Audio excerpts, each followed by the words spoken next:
This is Reynolds Podcast, The Creative Mindset. Hi, everyone. Welcome to The Creative Mindset, a podcast about what the future holds at the intersection of creativity and technology. I am Ray Inamoto, the founding partner of IAMCO, a global innovation firm based in New York, Tokyo, and Singapore. Sometime last year, LinkedIn News published a list of the fastest growing startups in the US based on the hiring data. 4 out of the top 5 were tech startups, and no surprise there. The only non-tech company that was growing as fast as those tech startups was a beverage company called Liquid Death.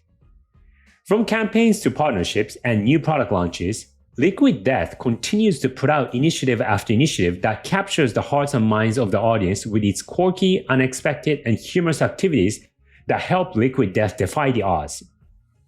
Today's guest, Andy Pearson, is the VP of Creative at Liquid Death.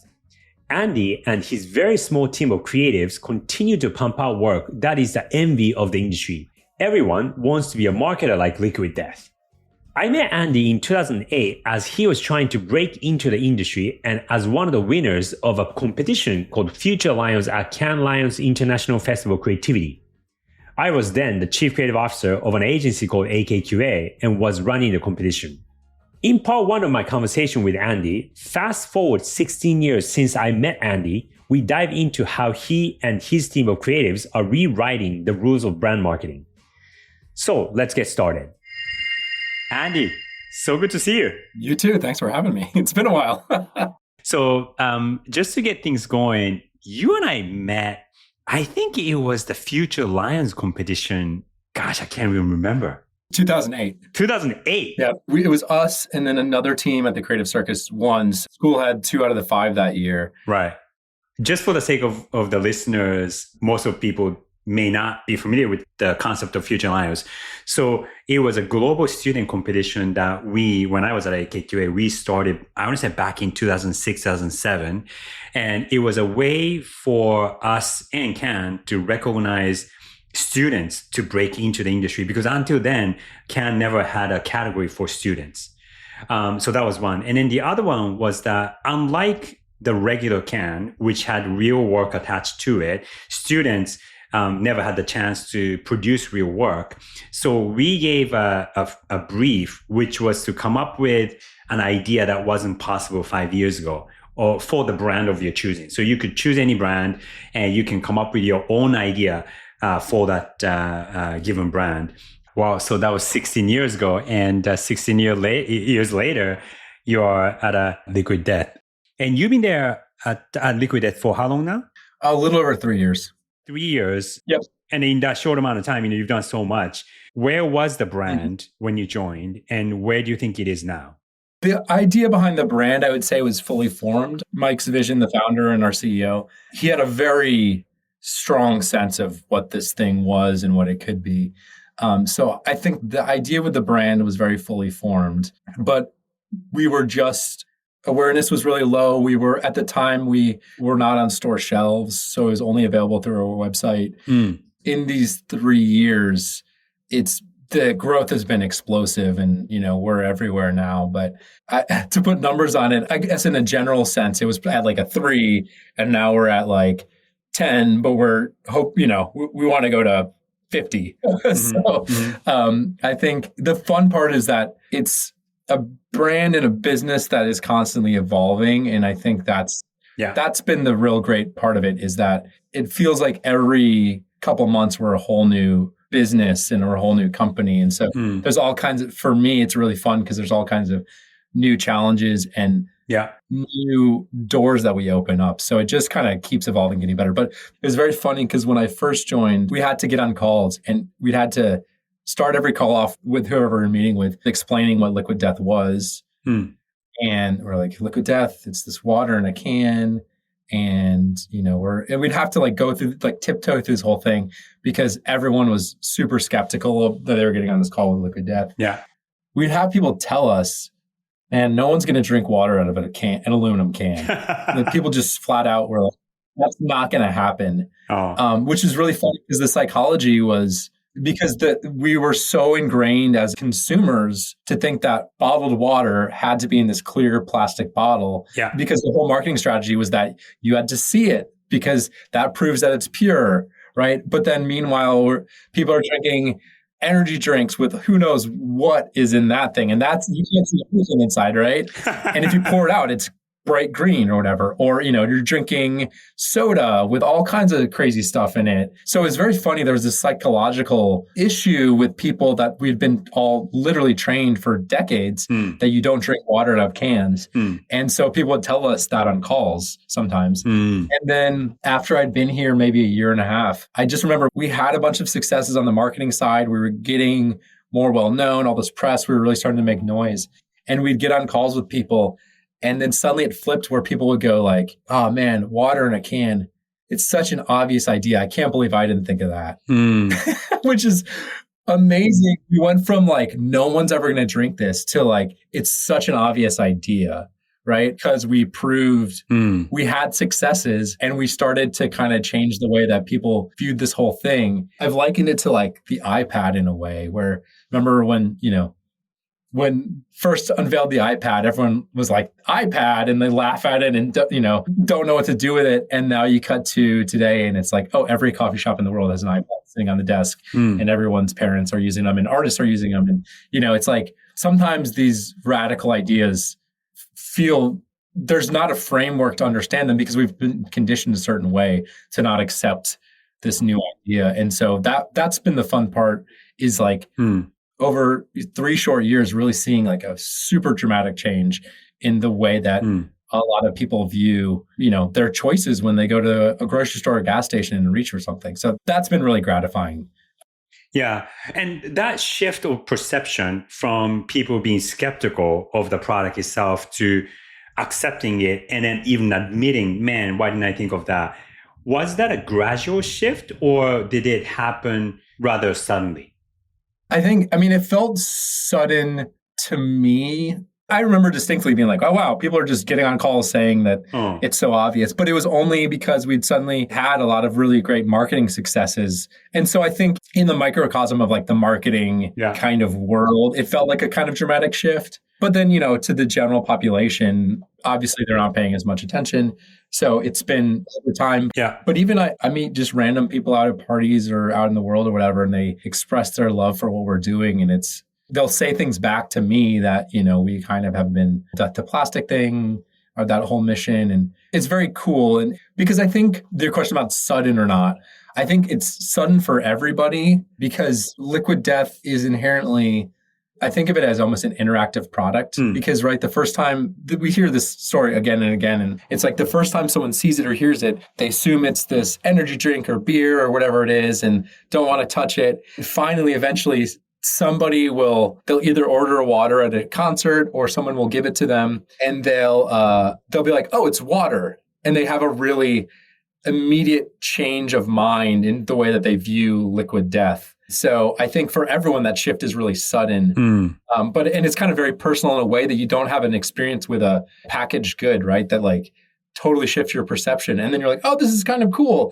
Yeah, you have this really funny experience where by the time you finish drinking it, then you go to, instead of throwing it away, you go to recycle it, right? And so everyone has this then you're like, oh, instead of throwing it away, I just recycle it. Oh, right, plastic, bad. And so you have this really kind of, within the 5 minutes or whatever that you're drinking the product for the first time, you really have a mind shift. And so I think for everybody, it's very sudden. It just kind of is dependent on when they have that experience. This is a bit of an unintuitive and maybe even contradictory question because what you do at Liquid Death, the way Liquid Death does marketing is anything but typical, right? But what's the typical process that you go through to come up with such atypical marketing activities? I think, first of all, we have a very small, tight-knit team that it's just a few of us that really get the brand. And a lot of us don't have backgrounds in advertising or marketing to begin with. I'm probably like the most typical advertising person here, to be honest. I guess the way that I've understood it is more about, I talked about this some, it's like Liquid Death as a character rather than a brand. And what I mean by that is when we're working together, we have this idea of like this kind of character of liquid death in our head. And we don't talk about it quite in that terms, but it helps frame my thinking. And it's like, so then it becomes this question of looking whether we have like a partnership we're doing or whether it's some campaign objective or whatever. The question almost becomes like, what would liquid death do in that situation? And so it becomes less on like, oh, we can, as a brand and company, we could go off and do all these different things. We have all these other, it's wider in a way where we go, well, what would liquid death do? And we're often searching for like a single answer. And I always say it's like there's usually a right answer, which I don't think you hear I don't think anyone in like creative advertising says that, at least that I've ever heard. But for us, it's like, what is the single right answer in this situation that liquid death would do? And so we're just trying to figure that out. And because we're ingrained in this character of that we're playing all the time, it becomes pretty easy. Like in the same way that if you're writing on a TV show, your given character it's like, okay, we have this character, we know the character that we're writing for, and the plot line is this happens. They get evicted from their apartment or whatever it is. And so as a writer on that show, you go, okay, I know how they would react to that. I know what would happen. And so that's what I'm going to write. And so it's sort of, that's almost the way that we work, is more like, what would liquid death do? And then we're just writing that thing. So it becomes, the process is usually very fast. You don't spend a lot of time on that. And then the other benefit of looking at it that way is it becomes more objective rather than subjective, where a lot of times, if you have a deck of 20 ideas, everybody has like their kind of favorite thing over here. Oh, they want to do this. They've always wanted to try this thing out, or they like this joke or whatever. And so for us, when we're just trying to answer, well, what would liquid death do? Everybody in the room can point to something and be like, yeah, that's what liquid death would do. So it kind of takes away all the subjectivity in a way that allows us to work much more quickly than I think you normally would. So that's kind of like a little bit of how we get there. And then on top of that, like I said, we control the whole process from start to finish. So we don't just do the creative. We also have a production company in-house people. So we go and we produce everything ourselves. I've started to co-direct a lot of stuff myself, just kind of out of necessity, where it's just like, it's easier if we stand behind the cameras rather than having someone between the camera and us. Right. And then we do all the editing and all the posts and everything in-house as well. So we really get to see it from start to finish, which means that we have control. And then we also learn all the steps along the way. And like I was kind of saying before, I see the idea as this much longer form continuum. Every little step of the way is a chance to continue to make this thing better and better and better along the way.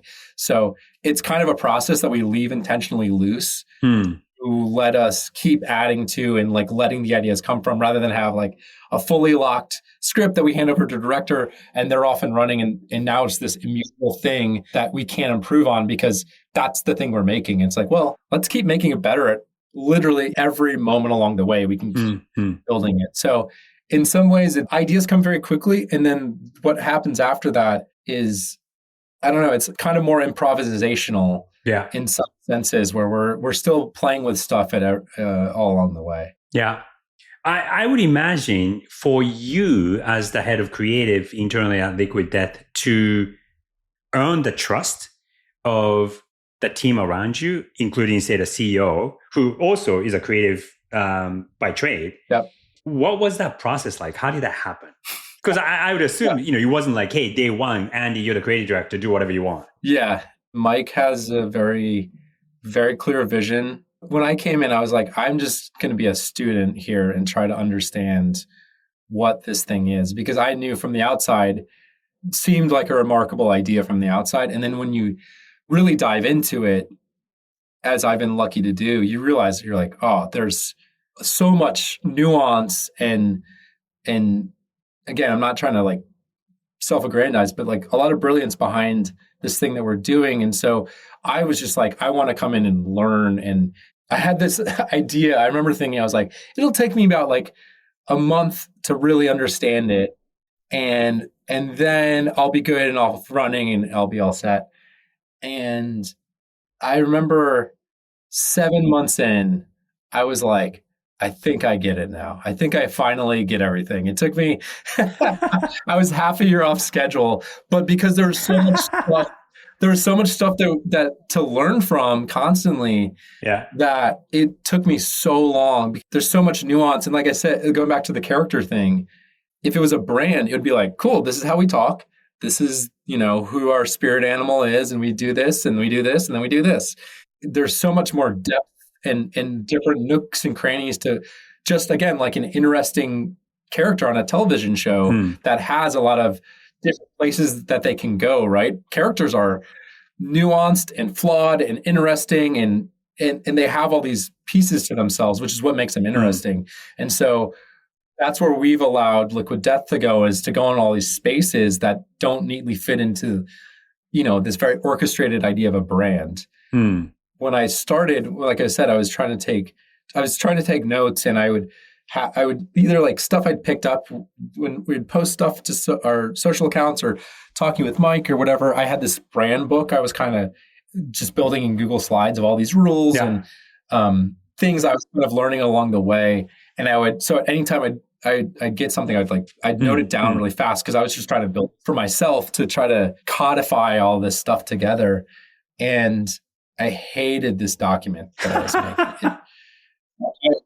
I would look through it and I would just be like, this sucks. I hate this, because once you take like these really interesting ideas and then you put them on paper, and they just become very inert. Right. And they don't have like that living juice to them. And I tried my darndest for like months to build this brand book just kind of for myself, and just hated it. And so I realized, I was like, well, why isn't this working? And it was like, well, because we can't contain all this stuff in like a simplified, pithy brand book. And even if we tried to, once it's on paper, it just becomes lifeless. And so I just gave up on it. And once I gave up on it, I think that's where I started to understand it more. And if that makes sense. I think I gave it up around probably 7 months in or so. I see. And so that's what's been fun, is it's been this like journey of understanding this thing that both we're building and then outside the community around it is building. And I always say I feel like sometimes more of an anthropologist than anything else, because we're kind of uncovering these little interesting things along the way. Yeah. And so I think, going back to your question about gaining trust, I think the fun is that we're all in this together, and we're testing stuff out and uncovering things. And that's what the real joy is behind the brand and for working on it. And I think for the public too, is that we're kind of continuously finding new expressions of it. Yeah. That's what makes it fun. And then I think we're just also, part of it is we're just trying to make ourselves laugh, because if we can genuinely like make something funny that's genuinely funny, not just like advertising funny, but genuinely funny, we can make ourselves laugh. I would say it's like the oldest technology we have is humor. It's like the ability to elicit, and this is going to sound really cold and calculated, I mean it that way, but also I don't, is like when humor necessitates that two people look at the same thing or hear the same thing and agree to that being true, right? The humor can't exist without two people agreeing to something. And so if you can share a laugh with somebody, you've had a really powerful emotional experience with something that's literally a visceral emotional experience that you can't contain. It comes out of you. And then you both share this connection because you both looked at something and said like, yes, that is real. So I think like both from an outside perspective and internally, it's like we're just trying to bring humor into people's lives. We're trying to make people laugh. When we do that, it's a really kind of wildly powerful experience that a lot of advertisers and marketers have kind of forgotten how powerful that can really be. I see.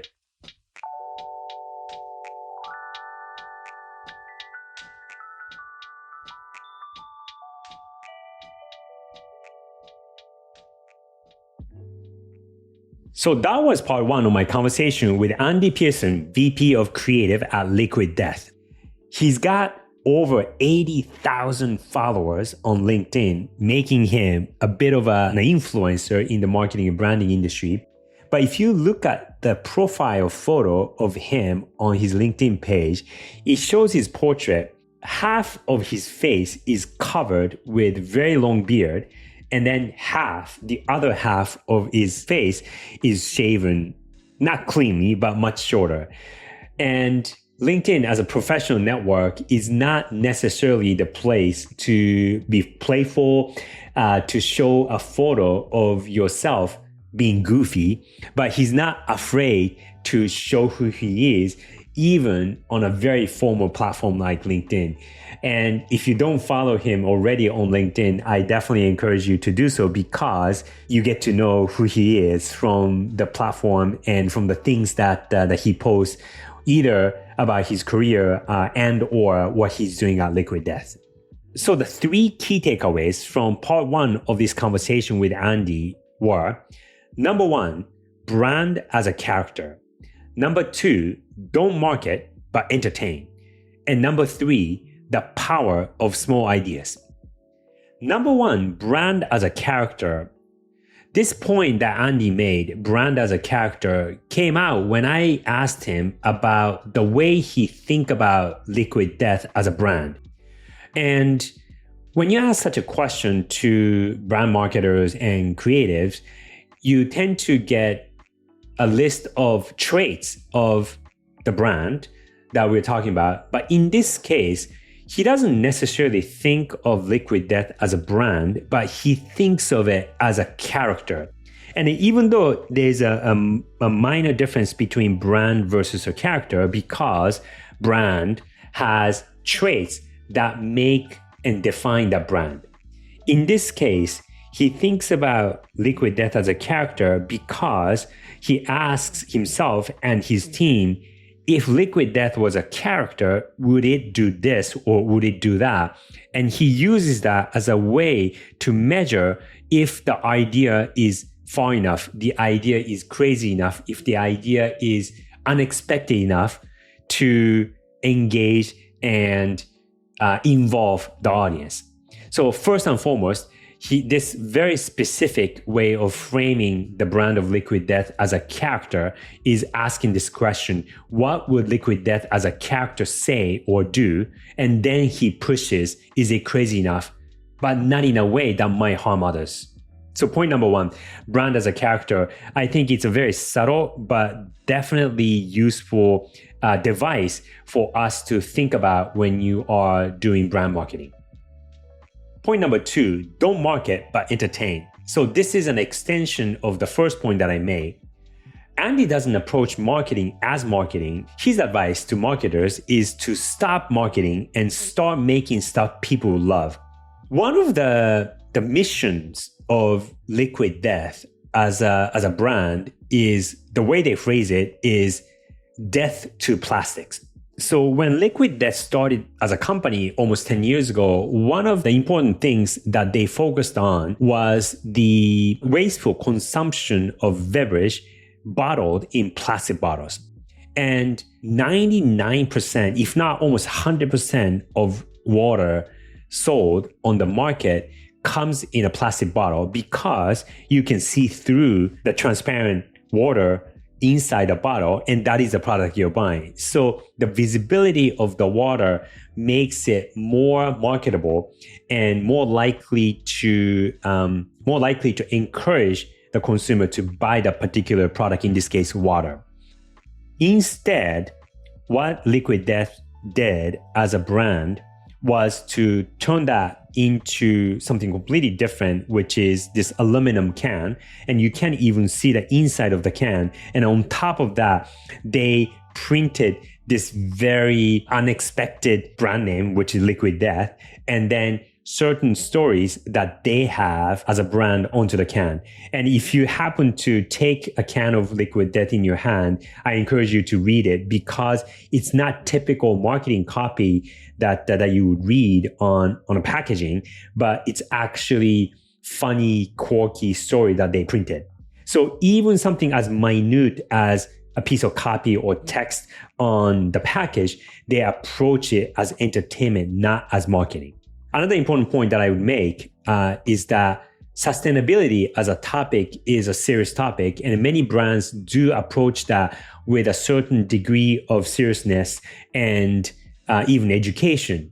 But way Liquid Death approaches sustainability as an initiative and as a topic, again, as entertainment, and Andy proves that sustainability as a corporate initiative can be entertaining. You don't need to be preachy about it. The final key takeaway from this conversation is the power of small ideas. The days of doing big, splashy campaigns and wishing for a home run a few times a year are long gone. Instead, Andy is aiming to get a single every time. Just to illustrate that point, a recent example of a campaign that he did was a collaboration between Liquid Death and Yeti, the famous outdoor equipment company that's famous for coolers. So recently, Liquid Death and Yeti collaborated to introduce casket cooler.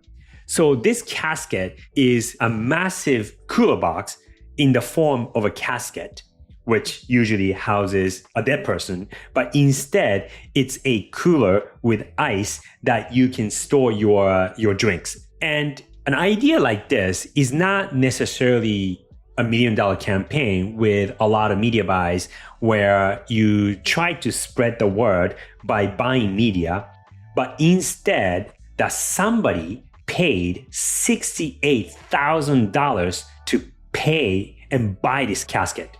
Now, it's pretty difficult to imagine your audience willing to pay to be part of your marketing campaign and pay this kind of money to get that is different from the main product that you're buying, in this case, water.